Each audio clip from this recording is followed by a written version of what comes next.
Bab 1000. Lin Yu menghela nafas pelan, memandang Xiao Ai dan berkata, "Putriku sayang, ini salahmu. Apakah kamu lupa apa yang dilakukan ayah baptismu? Memainkan narkoba di depanku. Kamu masih lembut. Jadilah bibi rosmu, itu hampir sama." Selama ini Lin Yu hanya menderita kehilangan mawar dalam hal kecanduan narkoba, dan justru karena mawar kemampuannya untuk mencegah kecanduan narkoba telah ditingkatkan secara kualitatif. Oleh karena itu, dengan kekuatan spiritual yang begitu besar di tubuhnya, tidak ada yang bisa mempengaruhinya lagi. Dan alasan mengapa dia berpura-pura pusing adalah untuk melihat kemana Xiao Ai dan Li Ji akan membawanya, dan orang-orang tingkat tinggi apa yang bertanggung jawab di belakang mereka. Ini juga yang menjadi alasan Lin Yu panik ketika Xiao Ai dan Li Ji ingin mematahkan hamstring dan hamstringnya. Dia tidak bisa melihat hamstring dan hamstringnya patah. Dia pasti akan melawan, tetapi jika itu terjadi, jika itu masalahnya, maka dia tidak akan bisa melihat Tuan Jiasen di depannya. Dia menahannya begitu lama, hanya untuk menangkap ikan besar ini. Selain itu, ikan ini lebih gemuk dari yang dia bayangkan. Sosok nomor 2 di biara yang bermartabat tidak sebanding dengan pemuda biasa. Untuk menangkap Tuan Jiasen ini, itu berarti menangkap tulang punggung dari gerakan kecil berkelanjutan biara di Tiongkok. Ketika saat itu kembali ke pesawat militer, itu pasti pencapaian yang luar biasa. Tidak sia-sia menghadapi suaka untuk waktu yang lama. Hahaha. Li Ji tiba-tiba mengangkat kepalanya dan tertawa, dan berkata dengan emosi yang tak terbatas dalam nadanya, "Aku telah memikirkan sepanjang hidupku tentang bagaimana aku bisa menghabiskan waktuku dan mati dengan penuh semangat. Sekarang aku tidak perlu khawatir, aku akan bertemu denganmu. Lawan seperti itu bisa mati di tanganmu, seluruh hidupku sudah cukup." Begitu kata-kata itu jatuh, Li Ji melemparkan belati ke depan Lin Yu dan berkata dengan suara yang dalam, "Saya harap Anda dapat memenuhi keinginan terakhir saya dan membunuh saya dengan belati saya sendiri." Sial. Belati tajam meluncur di depan Lin Yu dalam sekejap. Melihat belati di tanah, Lin Yu ragu-ragu sejenak. Dia masih membungkuk dan mengambilnya, tetapi yang tidak pernah dia duga adalah dia belum menyentuh tangannya. Pada saat belati di tanah tiba-tiba meledak, dan pada saat yang sama cahaya putih menyala, dan mata Lin Yu langsung menjadi putih. Pada saat yang sama, Tuan Jiasen, yang sudah siap untuk pergi, dengan cepat bergegas menuju Lin Yu, lengannya menjentikkan, dan duri baja tajam tiba-tiba muncul dari lengan kanannya, dan segenggam hitam ditambahkan ke tangan kirinya. Kapak logam kecil menyambut leher Lin Yu dari kiri ke kanan. Pada saat ini, Lin Yu benar-benar buta. Meskipun dia tidak bisa melihat dengan jelas, dia masih bisa merasakan suara siulan pisau tajam di tangan Tuan Kasen. Setelah merasakan kapak dipotong dari bahunya, dia tiba-tiba memutar tubuhnya. Tersembunyi, tidak bisa sembunyi. Tapi yang tidak dia duga adalah duri baja di tangan kanan Master Kasen menusuk perutnya dengan keras. Karena duri baja datang dengan diam-diam, Lin Yu tidak membuat tanggapan menghindar sama sekali, dan langsung tertusuk ke perut bagian bawah oleh lonjakan tiba-tiba. Meskipun tubuh tertinggi yang kaku telah mencapai pertengahan pencapaian, posisi perut bagian bawahnya cukup istimewa, dan dalam keadaan buta total, ia tidak memiliki waktu untuk melindungi tubuhnya. Ia langsung tertusuk ke perut oleh duri baja tajam ini, tetapi untungnya ia merasakan sakit dan ketika paku baja itu dingin, dia tiba-tiba mengangkat nafasnya untuk melindungi perut bagian bawahnya. Di saat yang sama, tangannya meremas pergelangan tangan Master Kasen, sehingga pada akhirnya hanya ujung paku baja yang menembus tubuh. Tuan Jiasen melihat bahwa reaksi Lin Yu bisa sangat tajam dalam keadaan seperti itu, ekspresinya tiba-tiba berubah, dan kemudian kapak di tangannya yang lain menebas ke arah wajah samping Lin Yu dengan ganas. Lin Yu mendengar suara angin dari kapak. Dia mengulurkan tangannya dan meraih pergelangan tangan guru Kasen yang lain, lalu membanting bahunya ke dada Tuan Kasen, langsung menerbangkan Tuan Kasen keluar.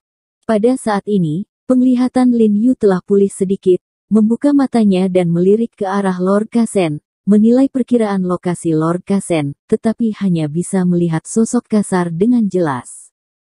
Tuan Jiasen melihat Lin Yu melewatkan satu tembakan karena penglihatannya terbatas. Dia tahu bahwa dia mungkin tidak akan pernah memiliki kesempatan untuk membunuh Lin Yu, dan dia hanya melemparkan kapak di tangannya ke arah pintu.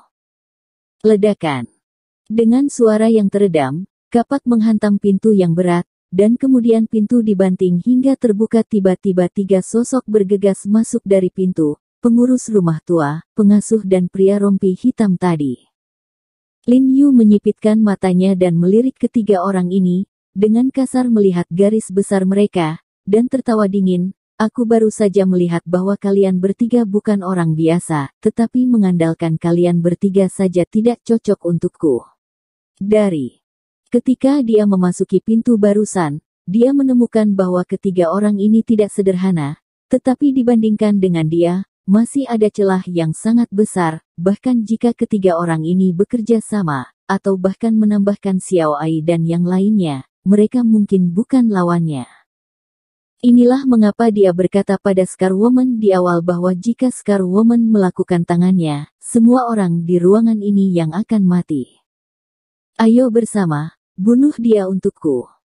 Tuan Jiasen berteriak dengan marah, dan kemudian kepala pelayan tua dan 3 lainnya dengan cepat bergegas menuju Lin Yu.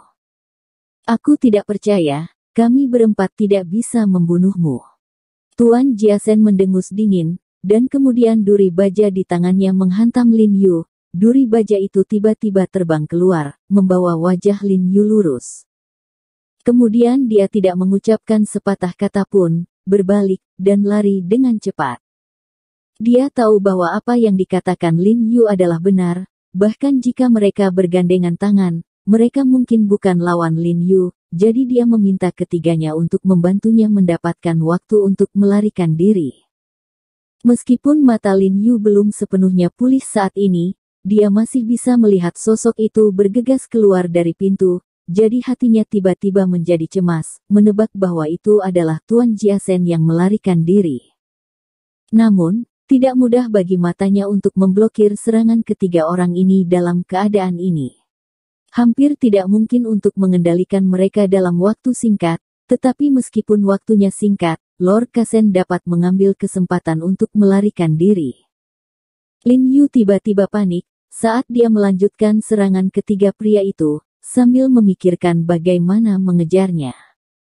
Untungnya, dengan berlalunya waktu, penglihatan Lin Yu telah pulih banyak, dan wajahnya menjadi dingin, dan tiba-tiba dia mempercepat kecepatan tembakannya. Di bawah serangan sengitnya, ketiga orang ini sudah berjuang.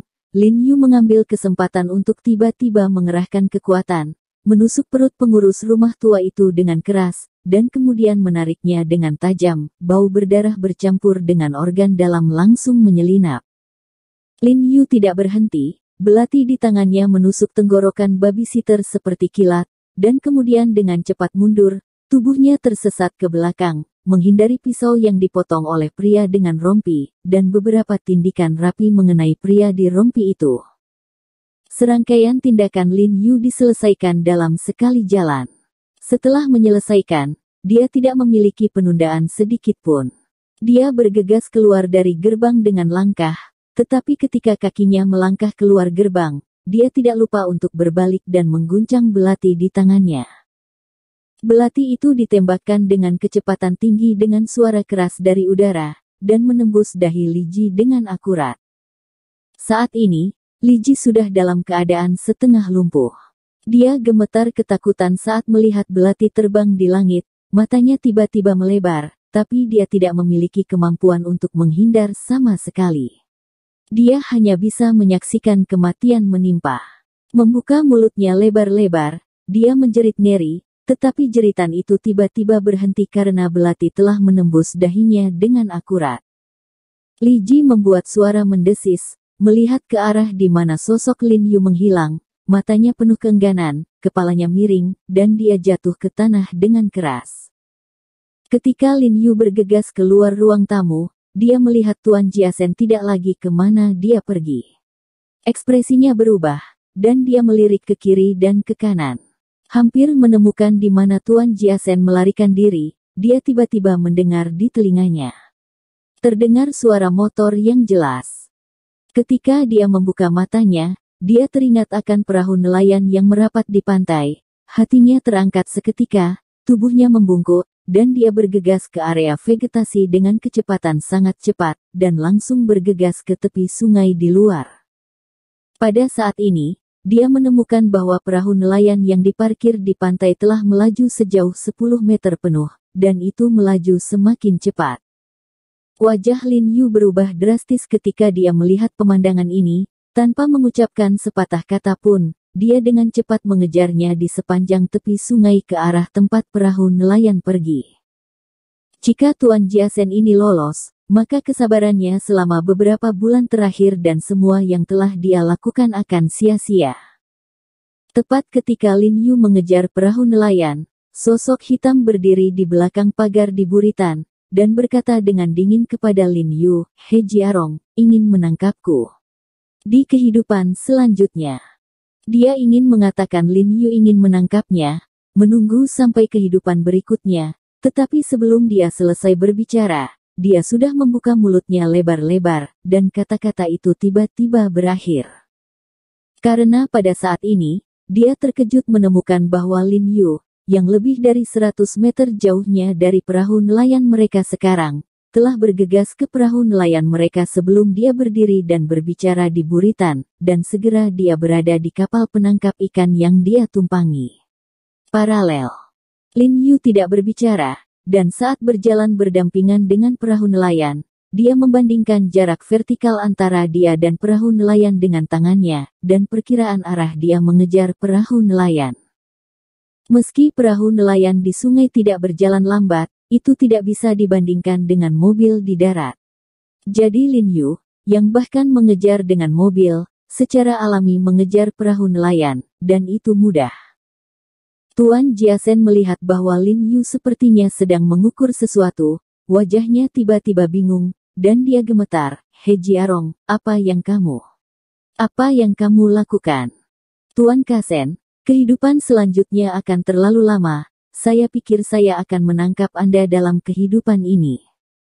Tiba-tiba Master Chongga tersenyum sangat licik, lalu mendadak berakselerasi, seketika tubuhnya bergerak ke depan perahu nelayan, lalu berbalik dan berlari kencang di atas air.